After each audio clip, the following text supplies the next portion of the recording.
சின்னவர்கள் சைடுல அடுத்து என்ன நடக்கலாம் அப்படின்னா, தமிழ்ச்செல்வி ஊர்லயே எக்ஸாம் எழுதி முடிச்சிடுறாங்க. எக்ஸாம் எழுதுனதுக்கப்புறம் தமிழ்ச்செல்விக்கு இப்போ மெடிக்கல் கேம்ப் ஒண்ணு அரேஞ்ச் பண்றாங்க. அந்த கேம்ப் போனா கண்டிப்பா அவங்க டாக்டர் ஆகுறதுக்கு ரொம்ப யூஸ்ஃபுல்லா இருக்கும் அப்படின்னு, அங்க சொன்ன உடனே தமிழ்ச்செல்விக்கு போணும்னு ஆசை வந்துருச்சு. ஆனா தமிழ்ச்செல்வி நடந்து போ முடியாது இல்லையா? தமிழ்ச்செல்விக்கு கால் முடியல.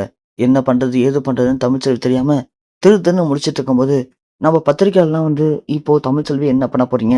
எப்படி கூட்டிட்டு போறீங்கன்னு?" கேட்கும்போது, வேற வழி இல்லாம சேது ஒண்ணு நானே அழைச்சிட்டு போறேன் அப்படிங்கிற மாரி தமிழ்ச்செல்விய பத்தி சொல்லுவாரு. உடனே இங்க அப்பத்தா நினைப்பாங்க. அப்போ சேது மட்டும் போனா செட் ஆவாது. நாமளும் போயிடலாம்னு சொல்லிட்டு, அப்பத்தா ராஜாங்கிட்ட சொல்லி ஒரு ட்ரிப் மாரி ரெடி பண்றாங்க. எல்லாருமே சேர்ந்து போலாம்யா. போனோம்னா கண்டிப்பா அரசியல்ல இப்ப இருக்க இந்த நேரத்த பயன்படுத்தி உனக்கு நல்ல பேர் கிடைக்கும்யா அப்படின்னு நம்ப அப்பத்தா போயிட்டு ராஜாங்கத்திட்ட சொல்ல, ராஜாங்கமும் வழி இல்லாம சரிம்மா வா போலாம் அப்படின்னு சொல்லி எல்லாமே ஒரு ட்ரிப்பாவே ரெடி பண்றாங்க. ஸோ ட்ரிப்பா ரெடி பண்ணி அந்த ஒரு மெடிக்கல் கேம்புக்கு போறாங்க. அங்க ஏற்கனவே நெறைய பேருக்கு மெடிக்கல் வசதி தேவைப்படுதுங்கனால, ராஜாங்கம் அங்க போனதும் பார்த்த உடனே, "இங்க மெடிக்கல் வசதி சுத்தமா இல்ல" அப்படின்னு, "நம்ப காசு செலவு பண்ணியாச்சும் இங்க ஒரு சின்ன ஒரு ஹாஸ்பிட்டல் கட்டணும்" அப்படிங்கிறதுக்காக, ராஜாங்கம் உடனே தன்னுடைய சொந்த செலவுல அங்க சின்னதா ஒரு ஹாஸ்பிட்டல் கட்ட வேண்டிய வேலைய பார்க்குறாரு. இங்க மெடிக்கல் கேம்ப் 10 நாள் இருக்கணும் அப்படின்னு சொன்னதும், ராஜாங்கம் உடனே, "அந்த 10 நாளுக்குள்ள இந்த பில்டிங்க கட்டி முடிக்கிறீங்க. நான் போர்ட்டல் தொறந்து வச்சு தான் போகணும்" அப்படின்னு ராஜாங்கம் சொல்லிடுறாங்க. உடனே அந்த பில்டிங்கையும் கட்ட ஆரம்பிச்சுடுறாங்க. அந்த ஊர் மக்கள் எல்லாமே ராஜாங்கத்தையும், அவங்க குடும்பத்தையும் ரொம்ப ஒரு மாரி பெருமையா நினைக்கிறாங்க. இப்படி வந்த இடத்துல நமக்கு மெடிக்கல் வசதி இல்லன்னு தெரிஞ்ச உடனே, இந்த ஐயா உடனே நமக்கு மெடிக்கல் வசதி ரெடி பண்ணி தரார்ன்னா, உண்மையிலேயே இவர் எப்படியாப்பட்டவரு? அப்படின்னு அவருக்காக தினம் தினம் பார்த்து பார்த்து நெறைய விஷயங்கள பண்றாங்க அந்த ஊர்க்காரங்கலாம். அப்படி பண்ணும்போது அந்த ஊர்ல இருக்கிற ஒரு சில பேர் சொல்றாங்க, "இது மாரி எங்க ஊர்ல பக்கத்துல ஒரு கோயில் இருக்குய்யா. அந்த கோயிலுக்கு வந்தீங்கன்னா கண்டிப்பா உங்க குடும்பத்துல பிரச்சனை இருக்க வாய்ப்பில்ல. ஏன்னா ஊர் பிரச்சனைய தான் பிரச்சனையா எடுத்து நல்லது பண்ற உங்களுக்கெல்லாம் பிரச்சனையே வராது.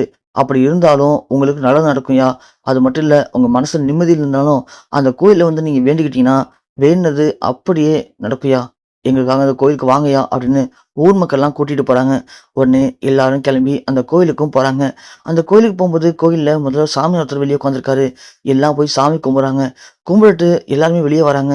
வெளிய வரும்போது கரெக்ட்டா அந்த சாமியாரு, ராஜாங்கம் இங்க வாப்பா" அப்படின்னு கூப்பிடவும், எல்லாருமே செமையா ஷாக் ஆகுறாங்க. "என்னது? என் பேரு எப்படி அந்த சாமியாருக்கு தெரியும்?" அப்படின்னு சொல்ல, ஊர்க்காரங்க சில பேர் சொல்றாங்க, "ஐயா, அவன் ஒரு பைத்தியங்க. இங்க பேசிட்டு இருக்கிறத பார்த்து காலை வாங்கியிருப்பாங்க" அப்படின்னு சொல்றாங்க. ஒரு சில பேரு, "அப்படிலாம் இல்லைங்கய்யா. அவரு ஒரு சாமியாரு. அவரு அதிகம் யார்ட்டயும் பேச மாட்டாரு. யாரையாவது கூப்பிட்டு தான் பேசுவாரு. அவரா கூப்பிட்டு பேசுறாருன்னா, அது மிகப்பெரிய புண்ணியம்யா. நீங்க போயிட்டு பக்கத்துல என்னன்னு கேளுங்க போங்க" அப்படின்னு சொல்ல, சேது உடனே, "அப்பா அதெல்லாம் வேணாம். அவர பார்க்கவே ஒரு மாரி இருக்காரு. வேணாம்ப்பா" அப்படின்னு சொல்றாங்க. இருந்தாலும் ராஜாங்கம் யார் பேச்சையும் கேட்காம அமைதியா அந்த சாமியார்கிட்ட போறாரு. போயிட்டு சாமி கும்பிடுறாரு. கும்பிட்ட உடனே அந்த சாமி, "இங்க பாருப்பா, உன் மனசுக்குள்ள 1008 கவலை இருக்கலாம். நீ ஊர் கவலையெல்லாம் போக்குறேன்னு சொல்லி ஊரே பெருமையா பேசலாம். ஆனா, உன் மனசுக்குள்ளேயும் ஏகப்பட்ட கவலை இருக்கு. அத உன்னால சரி பண்ணிக்க முடியல. அத சரி பண்ணிக்கணும் அப்படின்னா, அதுக்கு ஒரு விஷயம் மட்டும் தான் இருக்கு. நீ உன் கோவத்தெல்லாம் விட்டுட்டு எல்லாரையும் பத்தி புரிஞ்சுக்கோ. புரிஞ்சுக்கிட்டாலே பாதி பிரச்சனைய தீர்த்துடலாம். அத விட்டுட்டு நீ எல்லாத்துக்கும் கோவப்பட்டன்னா, கண்டிப்பா உன் வாழ்க்கையில பிரச்சனைகள் தீரவே தீராதுப்பா. அது மட்டும் இல்ல, உன் மருமகளுக்கு இப்போ குழந்தை பொறக்க போகுதுன்னு நெனச்சிட்டு இருக்க. அந்த குழந்தைல மிகப்பெரிய ஆபத்து இருக்கு. உன் மருமக வயித்துல உள்ள குழந்தைய கலைக்கிறதுக்கு நெறைய பேர் சுத்திட்டு இருக்காங்க. அவங்களுடைய கெட்ட எண்ணம் அந்த குழந்தைகளுக்கு பெரிய ஆபத்தே வரப்போது." "சாமி என்ன சொல்றீங்க?" "ஆமாம்ப்பா. அது மட்டும் இல்ல. உன் மருமகளுக்கு ரெட்டை குழந்தை பொறக்க போது.